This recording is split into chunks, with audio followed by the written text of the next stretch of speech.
जय हिंद दोस्तों, मैं अमित रघुवंशी आपका इस वीडियो में स्वागत करता हूं। आपको पता है हमारा चैप्टर 10 चल रहा था व्रत सर्किल, ठीक है ना। तो उसके कुछ पीवाईक्यू हमने कर लिए थे और उसी के जो बाकी पीवाईक्यू रह गए थे उनको आज हम देखने वाले हैं, ठीक है ना। तो बड़े आसानी से और आराम से समझेंगे अपन उनको, ठीक है ना। बस आपको क्या करना है, पेन कॉपी लेके बैठना और अच्छे तरीके से नोट करते चलना है, ठीक है ना। तो शुरू करते हैं। आइए, जो पहला क्वेश्चन अपन ने लिया है, ये दिया है अपन को कि सिद्ध कीजिए कि किसी व्रत के किसी व्यास के सिरों पर खींची गई स्पर्श रेखाएं समांतर होती हैं। 2019 का क्वेश्चन है। अभी कुछ समझ में आया या नहीं आया उसको दिक्कत मत लो, अब अपन जो समझेंगे वो समझ में आएगा आपको। ये बोल क्या रहे हैं, बोल रहे हैं कि किसी व्रत के व्यास के सिरों पर खींची गई स्पर्श रेखाएं समांतर होती हैं। इनका कहने का मतलब जो है वो ये है, मैं आपको समझाता हूं। देखो, मान के चलो एक व्रत है, आपको ये मान लेना है कि ये क्या है, व्रत है। अब इस व्रत के व्यास मतलब कि इसको व्रत समझो अपन, यहाँ पे एक ओ बना लो। इसके व्यास के सिरों पे मतलब कि एक स्पर्श रेखा जो है वो यहाँ से गुजर रही है और एक स्पर्श रेखा है वो यहाँ से गुजर रही है। उनका कहने का मतलब जो है ये है, ठीक है ना, कि किसी व्रत के किसी व्यास के सिरों पर खींची गई स्पर्श रेखा, मतलब स्पर्श करती हुई जाने वाली रेखाएं जो है आपस में समांतर होती हैं, ये ऐसा बोल रहे हैं। तो ये तो देखते से पता चल रहा है आपको समांतर होती हैं, लेकिन अपन को सिद्ध करके दिखाना पड़ेगा, ठीक है ना। तो अपन इसको कुछ नाम दे देते हैं। जैसे इसको नाम मैं पी दे देता हूँ, इसको क्यू दे देता हूँ, इसको ए बी दे देते हैं और इसको 1C दे दो और इसको डी दे दो, ठीक है। बात समझ में आ गई। अब कुछ नहीं करना, जो आपने बनाया उसको पहले एक बार लिख देते हैं, जो बनाया वो लिख देते हैं। जैसे अपन यहाँ पे लिखेंगे कि माना ओ केंद्र वाले व्रत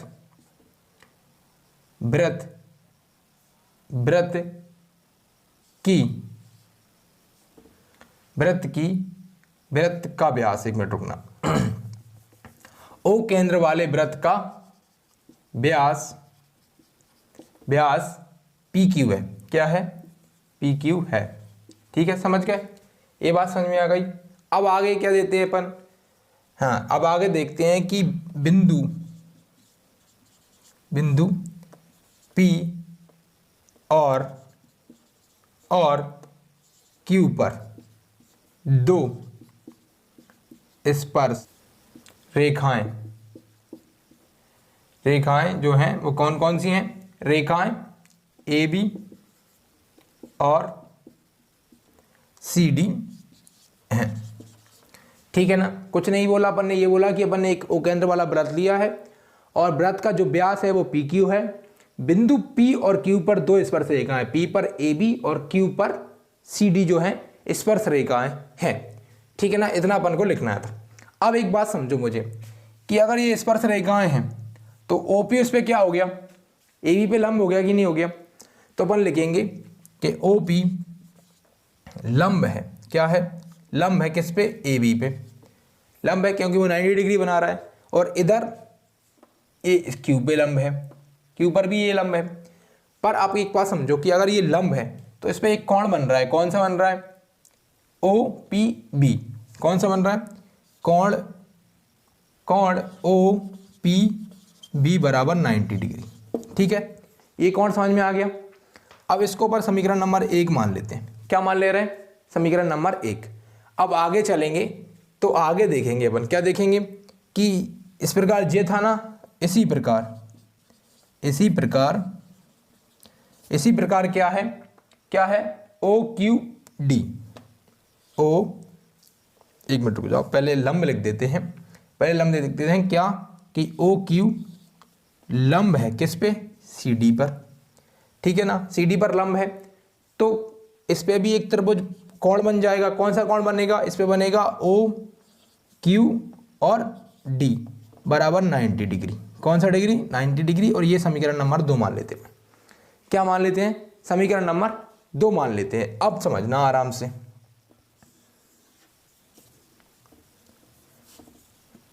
देखो अब क्या है कि ये 90 डिग्री बन गया। अब देखो, अब इसमें करना क्या आपको कि ये और ये, यानी कि ये वाला कोण और ये वाला कोण कौन सा बन रहा है? एकांतर कोण बन रहा है। कौन सा कोण है? देखो एकांतर कोण है कि नहीं, ये इसकी तरफ होते हैं, वो कैसे कोण होते हैं? एकांतर कोण होते हैं, ये अपन पहले पढ़ चुके हैं, ठीक है ना। तो एकांतर कोण बन रहा है, तो अपन लिखेंगे यहाँ पे क्या लिखेंगे, पहले ये लिखेंगे कोण ओ पी बी प्लस कोण ओ क्यू डी बराबर 90 डिग्री। कैसे? एकांतर कोण से, एकांतर कोण से, ठीक है ना। एकांतर कोण से ये ऐसा अपना कर लिया अपन ने। अब समझो, अब एकांतर कोण होने की वजह से ये सब ऐसा है, मतलब ये दोनों कैसी होंगी? जब ये एकांतर कोण कब बनते हैं? तो समांतर रेखाओं पर एकांतर कोण बनते हैं। तो अपन बोल देंगे, अतः क्या लिखेंगे कि ए बी समांतर है किसके? सी डी के। कैसी है? ए बी समांतर है सी डी के। बस यही तो अपन को निकालना था, यही तो करना था कि की गई स्पर्श रेखाएं समांतर होती हैं, अपन को सिद्ध करना था। बस बाकी का आप लिख सकते हैं यहाँ पे, अतः किसी वृत्त के व्यास के सिरों पर खींची गई स्पर्श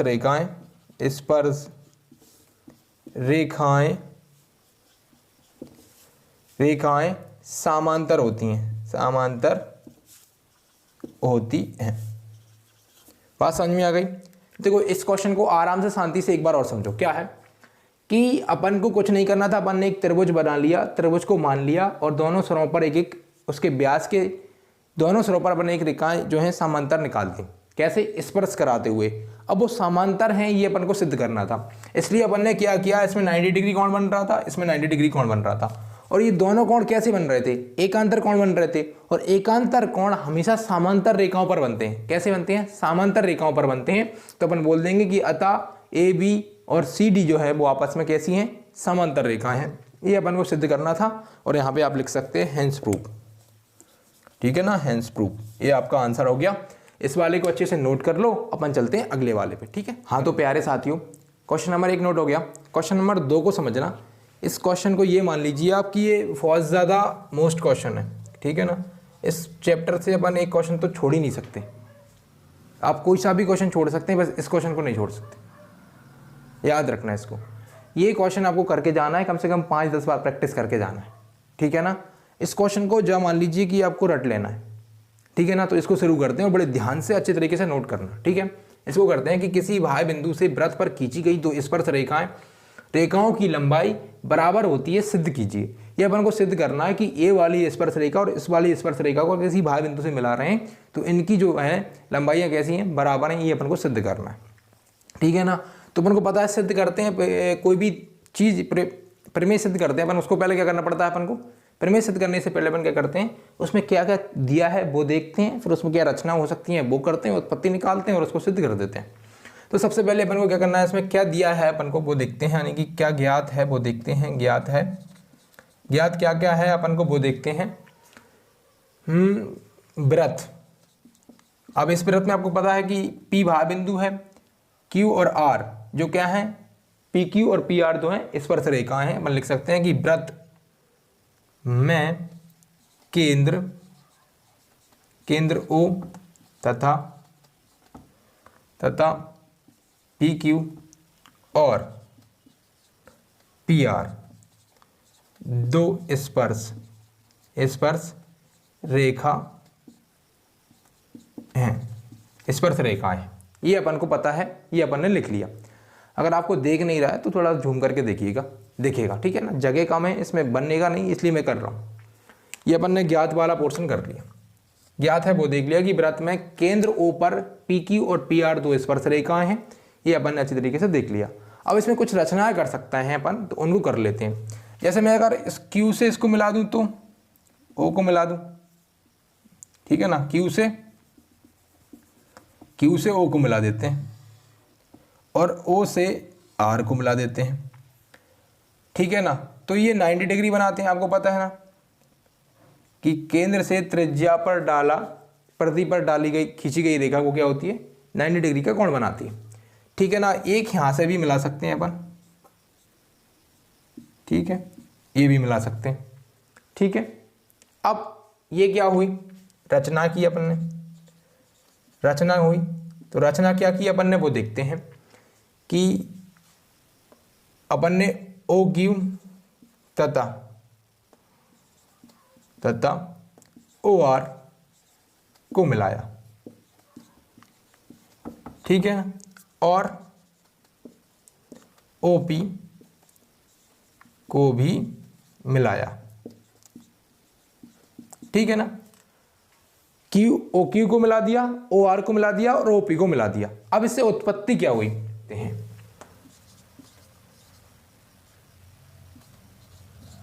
उत्पत्ति क्या हुई वो देख लेते हैं। इससे उत्पत्ति क्या हुई कि अपन बोलेंगे कि पी क्यू और P R, sorry P R क्या है, ये पी आर स्पर्श रेखाएं हैं। क्या है, स्पर्श रेखाएं, रेखाएं हैं तथा ओ क्यू और ओ आर त्रिज्याएं हैं, त्रिज्याएं हैं। ये दोनों उत्पत्ति हुई कि ओ क्यू और ओ आर जो है वो त्रिज्याएं हैं और पी क्यू और पी आर जो है वो क्या है, स्पर्श रेखाएं हैं, ठीक है। आराम आराम से समझते हैं। और आप अगर इसमें लिखना चाहें तो ये भी लिख सकते हैं कि सिद्ध क्या करना है वो लिख सकते हैं। आप यहाँ पे लिख सकते हैं, यहाँ पे लिख सकते थे, कोई दिक्कत नहीं है, यहाँ पे लिख दो आप। सिद्ध क्या करना है, सिद्ध करना है, क्या करना है, पी क्यू बराबर है पी आर, ये अपन को सिद्ध करना है, ठीक है ना। ये भी अपन लिख सकते हैं, कोई दिक्कत नहीं। अब एक बात समझो कि ये उत्पत्ति से हुआ क्या है। उत्पत्ति से ये हुआ है कि ये 90 डिग्री बना रहा है, ये 90 डिग्री बना रहा है। तो अपन बोल सकते हैं कि ओ क्यू क्या, चूंकि ओ क्यू लंब है, क्या है, किस पे, पी क्यू पर, है कि नहीं।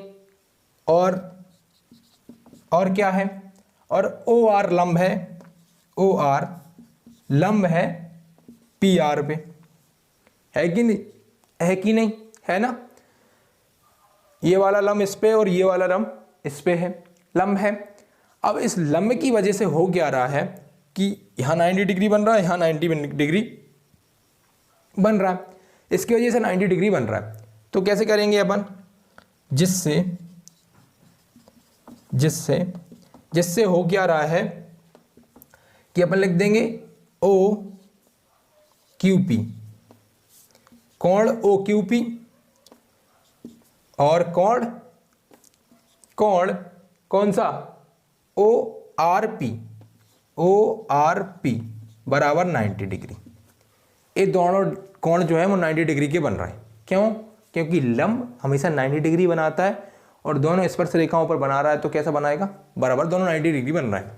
तो ये वाला कोण भी 90 डिग्री और ये वाला कोण भी 90 डिग्री बन रहा है। अब इससे क्या हो सकता है वो देखते हैं, ठीक है ना। ये यहाँ तक बात समझ में आ गई ना कि दोनों कोण जो है वो 90 डिग्री बना रहे हैं। अब एक बात समझो कि आपको इसमें त्रिभुज दिख रहा है, कौन सा, ओ पी क्यू, और इधर भी दिख रहा है ओ पी आर, दो त्रिभुज दिख रहे हैं। दोनों त्रिभुज कैसे हैं उनको देख लेते हैं। तो अपन यहाँ पे लिखेंगे आराम से कि अब समकोण 90 डिग्री बना रहा है तो कैसे कोण होंगे, समकोण त्रिभुज कौन सा, ओ पी क्यू एवं ओ पी आर में देख लेते हैं, से मत करो, मैं कर लो, मैं। अब इसमें क्या है, इसमें क्या देख सकते हैं अपन कि आपको ये पता होना चाहिए कि कोण के समकोण के सामने वाली भुजा क्या होती है, कर्ण होती है। तो इसके सामने की भुजा ये है और इसके सामने की भुजा भी ये है, यानी कि दोनों त्रिभुजों का जो कर्ण है वो कौन सा बन रहा है, ओपी। अतः अपन लिख देंगे चूंकि क्या कि ओपी कर्ण है और दोनों कर्ण कैसे हैं, दोनों कर्ण ओपी हैं, तो कर्ण बराबर हो गए कि नहीं हो गए, दोनों कर्ण कैसे हो गए, बराबर हो गए। और ओ क्यू बराबर ओ आर, ये क्या है, भुजाएं हैं त्रिभुज की, भुजाएं हैं कि नहीं। तो अपन लिख देंगे कि ओ क्यू क्या है, भुजा है, और बराबर है किसके, ओ आर के। ये भी क्या है, भुजा है, क्योंकि दोनों वृत्त की क्या है, त्रिज्याएं हैं, और त्रिज्या हमेशा बराबर होती है। तो ये दोनों क्या हो गई, बराबर। अतः अपन क्या बोलेंगे, अपन बोल देंगे कि त्रिभुज ओ पी क्यू बराबर और सर्वांग सम है। किसके बराबर और सर्वांग सम है, त्रिभुज ओ पी आर के, है कि नहीं है। अतः अब एक बात बताओ मुझे कि त्रिभुज का कर्ण बराबर हो, त्रिभुज की भुजा बराबर हो, त्रिभुज सर्वांग सम हो, तो उसकी ये वाली भुजा भी क्या होगी, सर्वांग सम होगी कि नहीं, मतलब बराबर होगी कि नहीं। तो अपन बोल देंगे अतः पी क्यू बराबर है पी आर के, ठीक है ना। ये अपन को क्या करना था, सिद्ध करना था। हेंस प्रूफ, इसी को हेंस प्रूफ लिख दो, अपना काम हो गया। अब इसको जरा समझना, ध्यान से समझने की कोशिश करना कि कुछ है नहीं। देखो क्या है, अपन को क्वेश्चन ये दिया था कि किसी बाह्य बिंदु से वृत्त पर खींची गई दो स्पर्श रेखाओं की लंबाई बराबर होती है, उनको सिद्ध करना था। अपन को क्या करना था, सिद्ध करना था। ये अपन ने त्रिभुज लिया और उसमें दो स्पर्श रेखाएं खींची, पी क्यू और पी आर। अब स्पर्श रेखाएं जो हैं ये बराबर है कि नहीं, इसको सिद्ध करना था। तो सिद्ध करने के लिए अपन को क्या क्या ज्ञात है वो अपन ने लिख लिया। अपन को क्या ज्ञात था कि एक त्रिभुज है, त्रिभुज में एक बिंदु भाई P है, उस पर एक बिंदु Q से स्पर्श करती हुई एक रेखा है। त्रिभुज पर दूसरा बिंदु R है जिस पर एक दूसरी रेखा, स्पर्श रेखा जो है वो PR है। उस वृत्त का केंद्र जो है O है। फिर अपन ने रचनाएं बनाई। रचना क्या बनाई अपन ने, OQ और OR दो त्रिज्याएं खींची और OP को मिलाया, ठीक है ना। जिससे हुआ क्या कि यहाँ पे 90 डिग्री बना और यहाँ पे 90 डिग्री बना और दो त्रिभुज बन गए, POQ और OPR, दो त्रिभुज बन गए आपके, ठीक है ना। अपन को सिद्ध ये करना था कि PQ बराबर PR, यानी कि ये वाली भुजा इस वाली भुजा के बराबर है, ये अपन को सिद्ध करना था। ये अपन ने उत्पत्ति में क्या लिख दिया कि जो अपन को इससे मिला, जो अपन ने अभ्यास समझा, ठीक है ना। अब इससे हुआ क्या कि देखो ये त्रिज्याएं बराबर हैं और इनके कोण बराबर हैं, जिससे त्रिभुज भी बराबर बने। और कोण के सामने वाली भुजा कर्ण कहलाती है, इस कोण के सामने वाली भुजा भी कर्ण कहलाएगी। तो इन दोनों त्रिभुजों का कर्ण जो कैसा आया, OP आया, OP, तो दोनों का कर्ण कैसा आया, बराबर आया।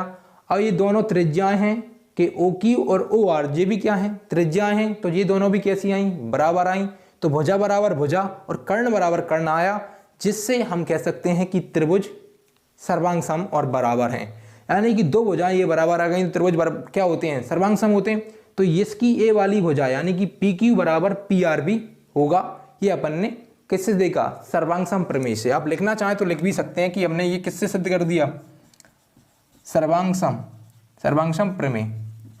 सर्वांग सम प्रमेय से हमने ये सिद्ध कर दिया कि त्रिभुज की दो भुजाएं बराबर हों तो त्रिभुज की तीसरी भुजा भी बराबर होती है और दोनों त्रिभुज सर्वांग सम होते हैं। ये अपन ने किससे कर दिया, सर्वांग सम प्रमेय से सिद्ध कर दिया। इसको आप आसानी से बिल्कुल आराम से नोट कर सकते हैं, ठीक है ना। और इसके साथ इस वाले चैप्टर के जो हैं वो PQ जो हैं पूरे खत्म कर लिए हमने, और इसमें अब है नहीं। और अब मैं आपसे बोलता हूं कि इसमें ज़्यादा क्वेश्चन लगाने की जरूरत नहीं है आपको, बस जितने क्वेश्चन मैंने आपको करवाए हैं उनको प्रैक्टिस करिए बार बार। जिससे होगा क्या कि ज़्यादा क्वेश्चन करने की बजाय कम क्वेश्चन की ज़्यादा प्रैक्टिस करने से ज़्यादा फायदा होता है, और क्वेश्चन में इन्हीं से आने की संभावना बहुत ज़्यादा रहती है।